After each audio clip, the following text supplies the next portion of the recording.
All right. So, Associate Prof. Dr. Aizura Shafinas binti Ahmad Adlan. She is currently the head of unit, Universiti Melaya. She completed her undergraduate and postgraduate training under UM. She obtained her fellowship in gynecological endoscopy and minimally invasive therapy, gyne-oncology, advanced hysteroscopy, as well as in reproductive medicine. Okay. Associate Prof. Aizura is a member of various endoscopic organizations at national and international level since 2013. Her area of expertise include diagnostic and therapeutic hysteroscopy, reproductive medicine, and gynecology endoscopy, minimally invasive surgery. She also has been actively involved in Gynecology Endoscopic Society of Malaysia, GSM, activities since 2015. Okay, without further ado, I would like to invite Sweet Prof. Dr. Thank you, Akram. Some typos or misnomer. I am only unit head. Okay, takut ada yang sensitive. Not a department head. MIS unit. So yes, I'm calling for people. Public outreach. Siapa nak join UM, come see me after this. Number 2, I don't do gynae oncology. I think you have to update the CV sikit kot, or reduce the CV punya credibility. Thank you very much. Anyway, thank you Putrajaya for always considering to invite me in. Thank you for making this small reunion. I can see very many familiar faces, and you've got your teachers, you've got your students here, so this is a good crowd. Thank you so much. Okay, so the topic that was given, okay, was how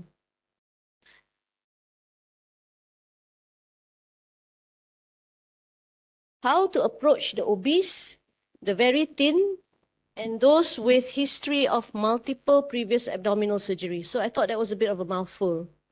And don't ask me why, but somehow I was inspired by Clint Eastwood's The Good, Bad, and the Ugly. So yeah, that's me. So that turned out to be,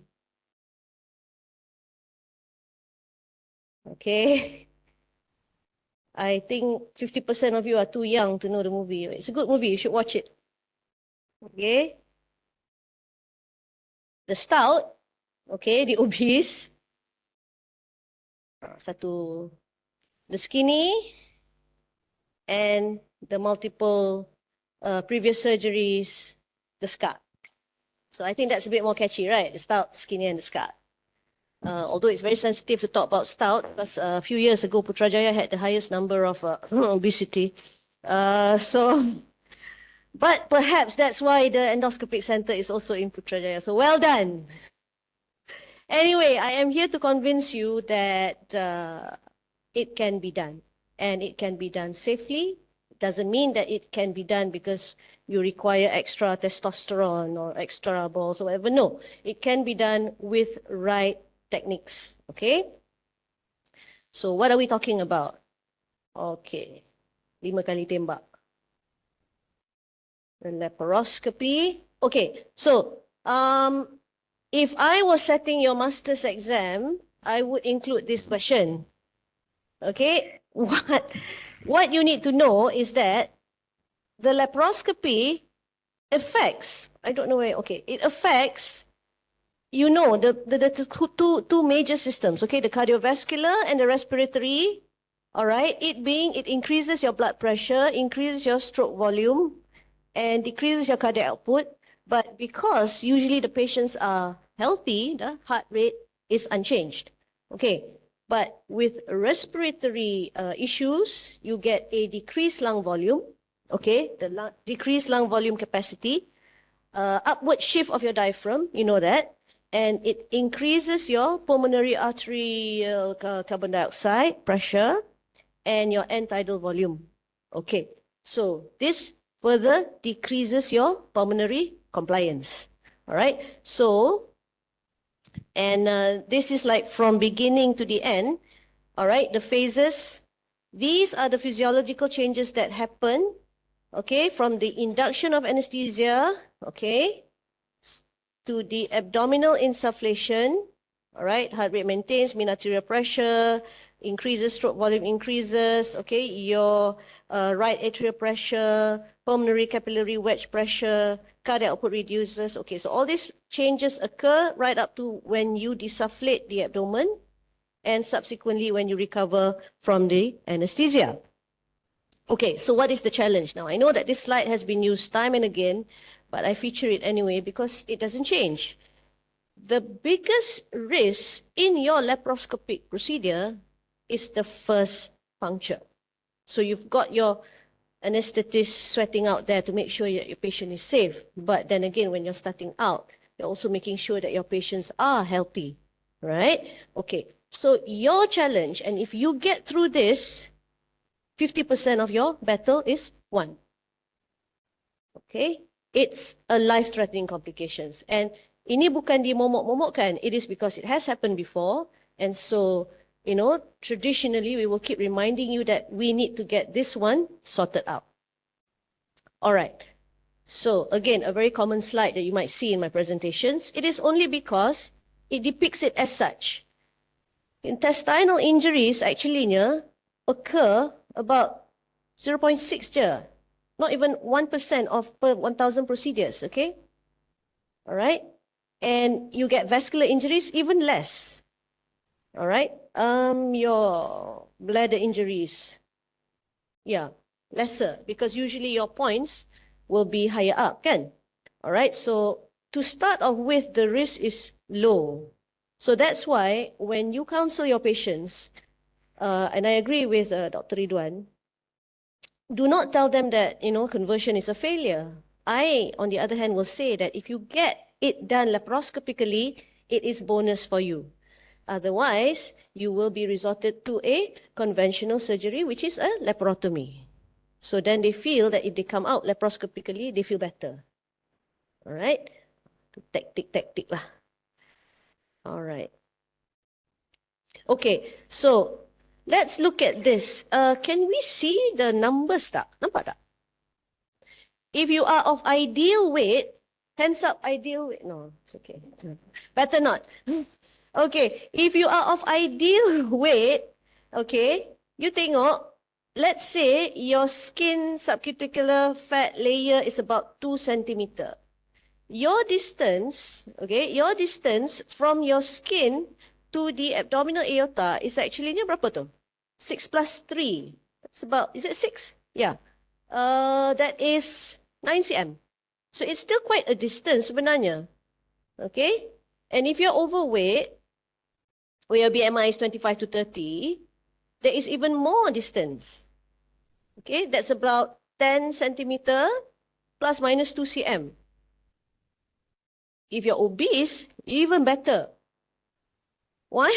The distance is up to even 17 centimeters. So that's a big way. So don't be too worried about it. If you know the anatomy of it, and you also realize, look at the trocar. Okay? So you see the trocar, it is beneficial if you're very thin. Yes, okay, you can go 45 degrees. All right? If you're slightly chubby, you know, between 45 to 90 degrees. But if you have an obese patient, 90 degrees, you're there. That is safe. Okay? That is safe. Okay. So, this is the current WHO classification of obesity. We don't have to, you know, represent ourselves anywhere there. But I just want to share with you that, yes, the changing aortic bifurcation relationship, okay, is usually the reason why your injury risk increases. But you have excess distance, okay, and you can play with that. But extra pneumoperitoneum, you know, is also an issue lah. All right, okay.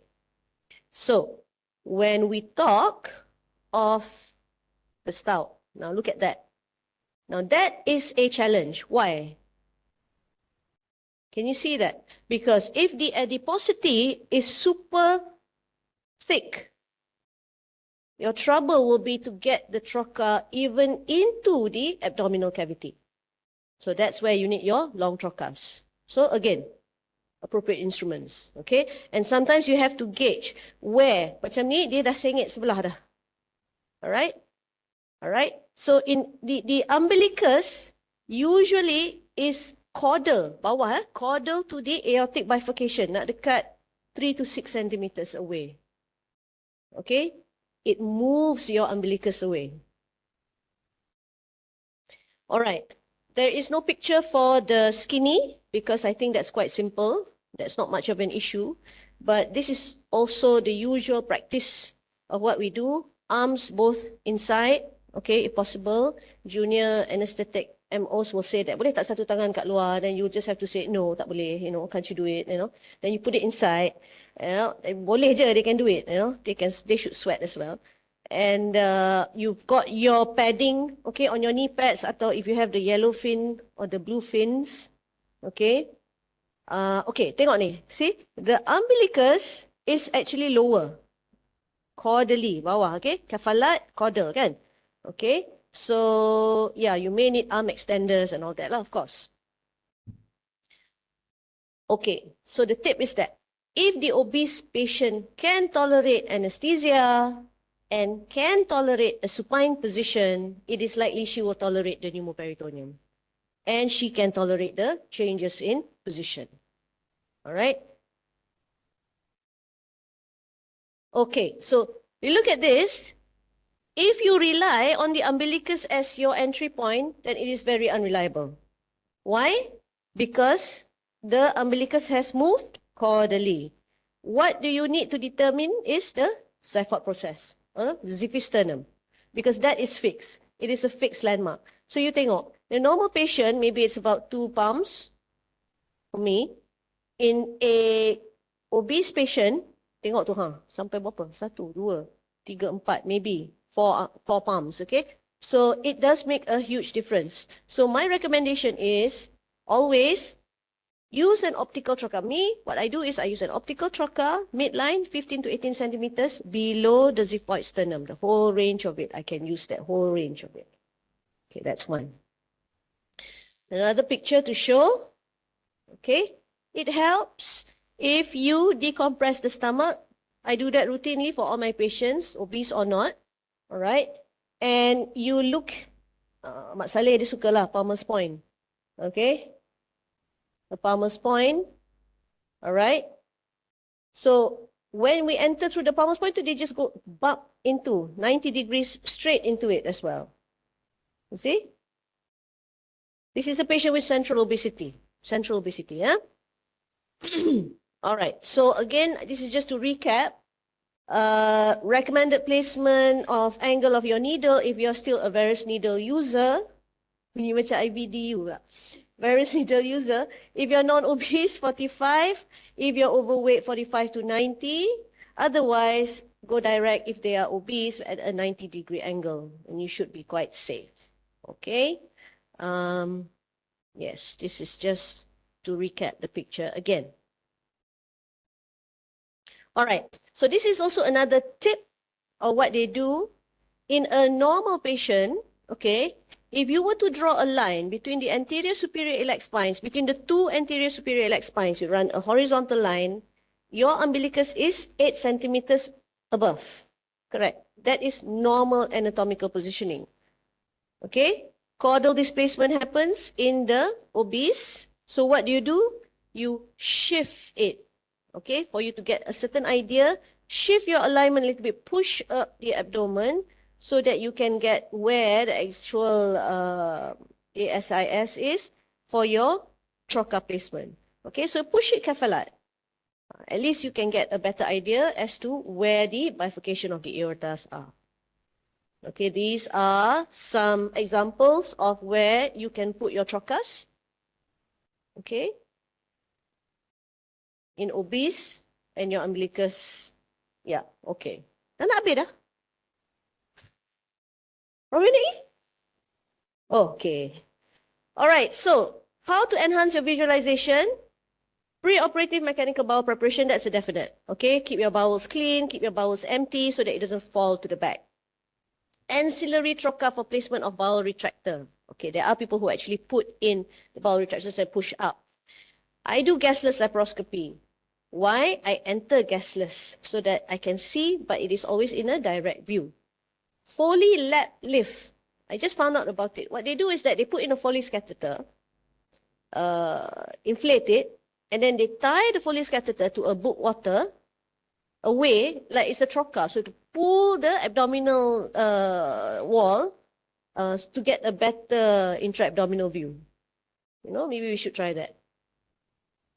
Okay, so extra long trocars and instruments, but you must make sure that these instruments are always checked and, you know, the insulation, there are no issues as such. We no longer use metal instruments. We very much use the plastic reusable ones.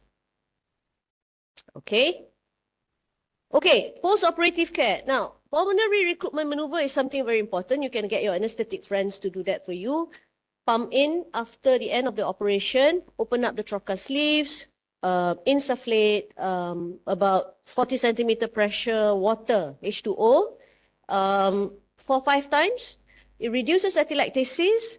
Okay, at the same time, it also pushes away extra carbon dioxide from inside the pneumoperitoneum. All right, it desufflates it. And when you get back to the ward, patients always get the spirometry, deep breathing exercises, and coughing exercises. Okay, get your patients to walk. The faster they walk, they don't feel the pain, reduces the risk of DVT, pulmonary complications, and ileus. Okay, get your TED socks on. Don't get into trouble with DVT as such, and always have a pulse oximetry with supplementary oxygen. All right, now what about the skinny? With the skinny is the worst. With the thin ones, lagi teruk. The higher risk ones are them. Okay, why? Because the anterior abdominal wall and the organs below is very near. And they are also the ones who get a lot of subcutaneous emphysema. I don't know about you, but, you know, or maybe because the obese patients you can't see, yeah, you can't feel it, but I don't know. But they are the ones that are worse. So whenever you get a thinner patient, be a little bit more wary than the obese ones. The obese ones actually do much better. All right, so when you do a Obese needle entry, it has got to be in a flat supine position. Do not rotate or Trendelenburg the position, because the bifurcation of the abdominal aorta may be directly below the umbilicus. Because you've already been taught you're going to do a 45-degree. Unfortunately, she is super thin. Then what happens? Boom, you langgar the abdominal artery. Actually, it's quite a distance, kan? Tadi we said, what, about 6 plus 3, 9 centimeters? Okay, but you've just got to be extra careful. Kadang-kadang berkobar-kobar nak masuk kan? So, yang takut tu, extra power. So, just to revise, which points to use? Points to me is a pledge of allegiance. What your boss use, itulah you belajar. Mak Saleh will only recognize 2, Palmers and Hassans. Ada Mak Saleh sini? I don't care. All right. All right.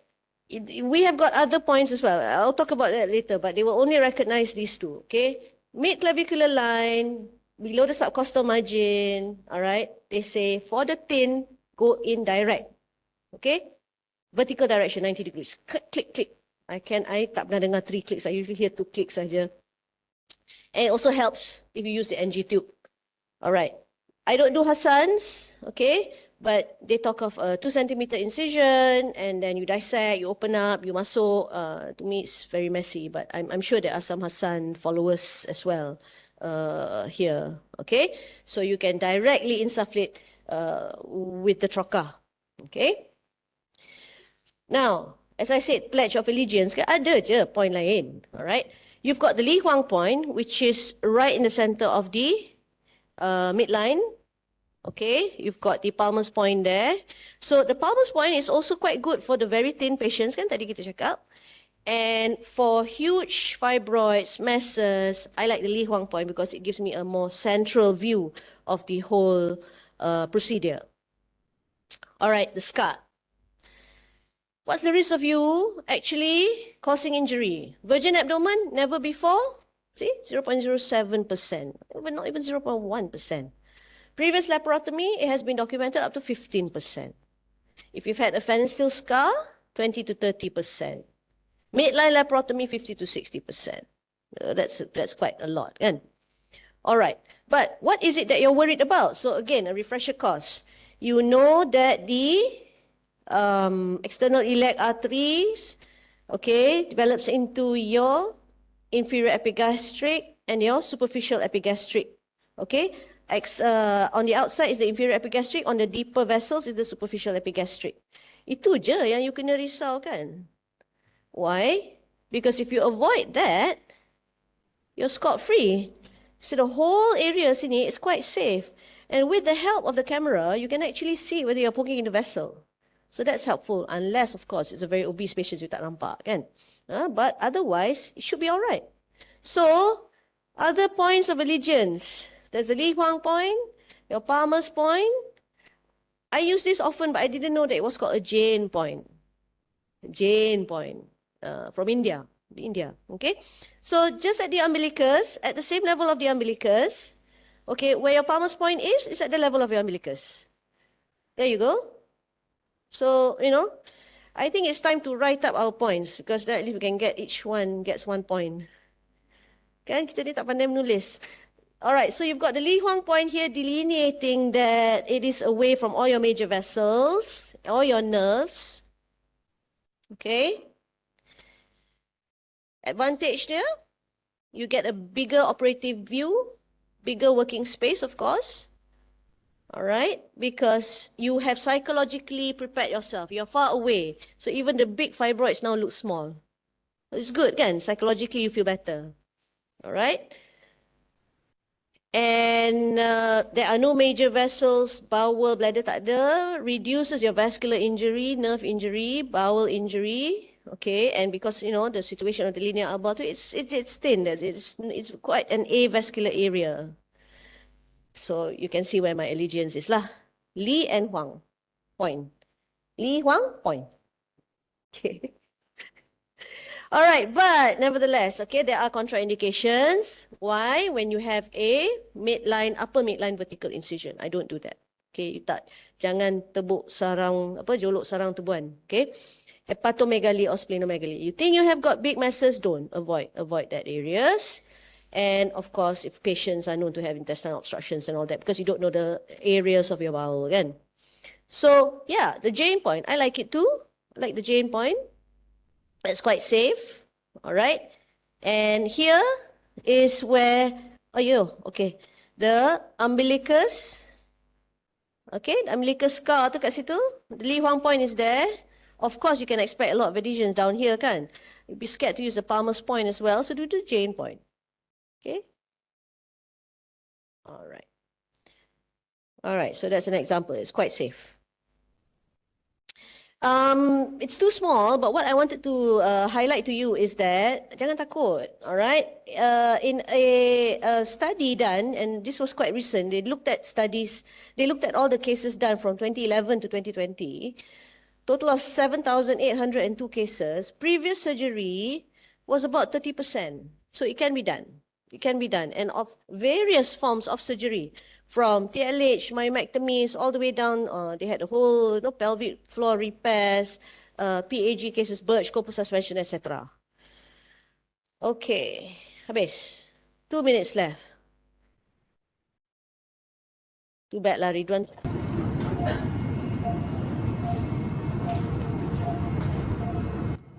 Yes. Right, so this is an example of the Ferris needle. Okay, just to show. Tapi bila dia berbeza, dia lebih realistic. That's actual. On gas. Nanti nak kena dubbing pula. Jerit lah. Alright, okay. So let's cepatkan yang tu. Tolong, tak boleh.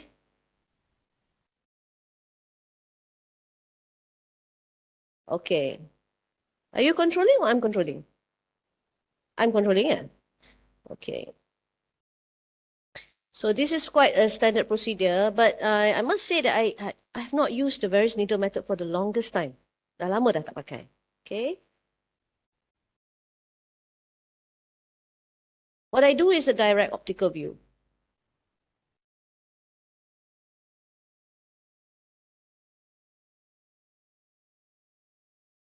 Okay, so there, umbilicus is there. That's the xiphisternum. That's the point, midline. All right. And can you see the trocar is illuminated because the camera is inside. Nampak? All right. So I go direct, I go skin, fat, rectus sheath, and I'm in. So from now on, I dah tak pakai gas pun actually. Yeah, I do it gasless. Actually, I think, Ruben, are you here? I think that's you. Yeah.